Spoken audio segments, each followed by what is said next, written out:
If you're on the FodMap diet, you're probably feeling a little bit stuck. You've probably been on it for a while, it's sort of partially working, you're not really sure which ones of those foods are actually causing triggers for you and which one of those you can tolerate, or what you should be doing next. You're probably still having flares, etc. And as well as that, you might now be feeling like actually you're more sensitive. You're also reacting to new foods and you're probably feeling really frustrated, lost, and don't know what to do. The FODMAP can actually be quite harmful to gut function.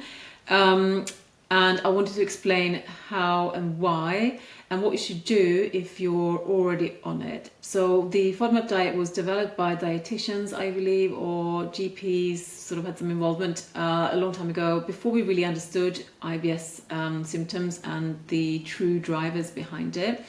So IBS is of course a very general term. Generally what you're experiencing is a kind of weakened gut. You have a weakened digestion, so you can't process what you're putting in it.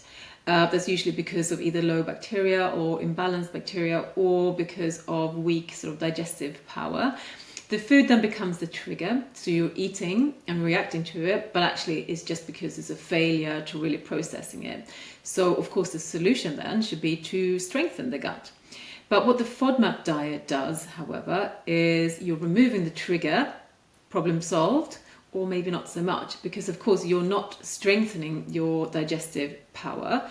In fact, you're weakening it further. So you're creating a new problem. And if you've been on the FODMAP diet for, say, 3 to 4 months, you would have already possibly seen the kind of detrimental effect of that and started to experience some what I call new problems. And the new problem I'm referring to is that you will get this sort of weakening in the good, strong, healthy, robust microbiome that actually helps you process plants and fibers. So now you're more sensitive to everything and you're feeling really stuck. So the solution, like I mentioned, is to strengthen the gut. So the FODMAP diet temporarily is fine. In fact, it was designed to just be sort of 6 weeks, I believe. It's just that the problem was what comes after that. No one really knew because, you hadn't fixed the root problem. So temporarily is fine. But what I would do is, if you started a FODMAP diet and you're going, yay, I'm feeling a little bit better, I have a bit less bloating or a little bit less IBS, jump in, take the opportunity to jump in and start to treat the root problem. Because actually it can give you quite a good break and it can sort of help the treatment a little bit along sort of in the early stages of that.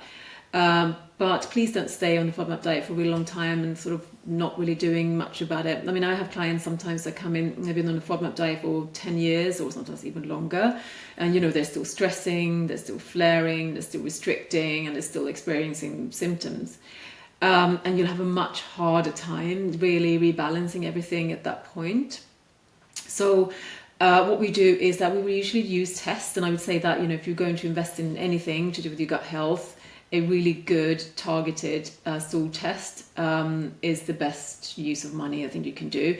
It's very hard to guess. It can give it, an overview of the sort of the two main things that is going wrong. But the thing is, it's quite easy to miss. There's always something that you couldn't really have guessed, something quite sort of unexpected going on when we really look at someone's stool test, usually, for most cases.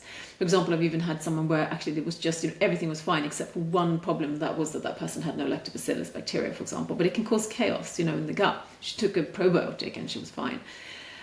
So sometimes it can be really quick and easy fix. I would say for most people, if they've longer they had a problem, they definitely have a longer journey. So older people who've struggled with gut issues or been on a FODMAP diet for a really long time, they'll have a longer recovery phase. Young people tend to just have this sort of one thing going wrong.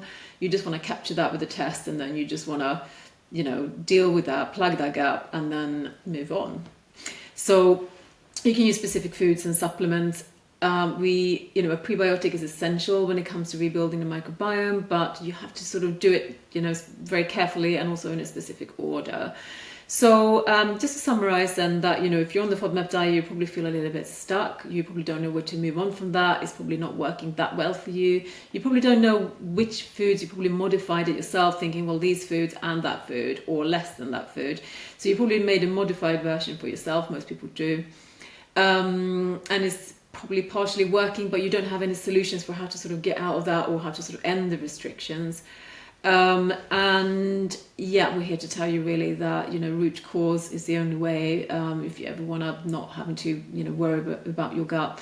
So if you're curious about what the root cause might be for you, for your bloating or IBS, we have a quiz on our website.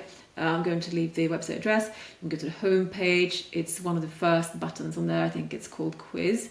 Or if you just kind of want to know more about this FodMap diet and what you should do with it if you're already on the FodMap diet, for example, how you should kind of manage that specifically, whether you've been on it for short term or long term, feel free to contact us, email, social media, text message, anyway.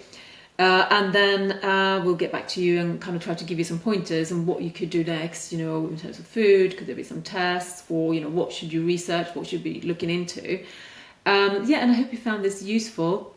If you're watching this video and you're thinking, oh, I wish you would tell me about this or talk a bit more about this, let me know, because I want to re-record this to make this the perfect explainer video, so that it would sort of work for most people. So yeah, thank you for listening.